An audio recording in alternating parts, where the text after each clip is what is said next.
Түркістан облысы, Жетісай қаласы, Шоқан Уәлиханов атындағы нөмір 2 жалпы білім беретін мектептің 10 А сынып оқушы Шакир Мерей.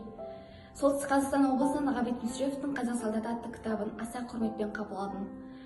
Бүгін біз Ғабит Мүсіреповтің «Қазақ солдаты» атты романын талдайтын боламыз. Ғабит Мүсіреповтің «Қазақ солдаты» атты романы Екінші дүниежүзілік соғыс тақырыбында жазылған ең бірінші роман, және бұл роман қаламгердің ең бірінші романы.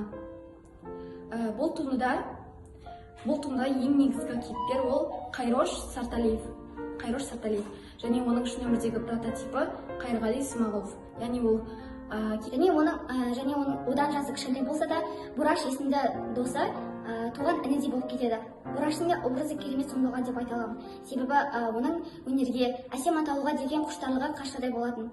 Бірі аға болып қадір өткен екі кейіпкердің де образын жазушы туындыда керемет, жоғарғы деңгейде және көркем қазақ әдебиетінің соғыс туралы, соғыс тақырыбында жазылған таңдаулы шығармаларының қатарына орын тапты. Және өз орнын жоғарыдан тапқан елеулі еңбектердің бірі болды деп ойлаймын. Сіздерге Ғабит Мүсіреповтің «Қазақ солдаты» атты романын оқып көруге кеңес беремін.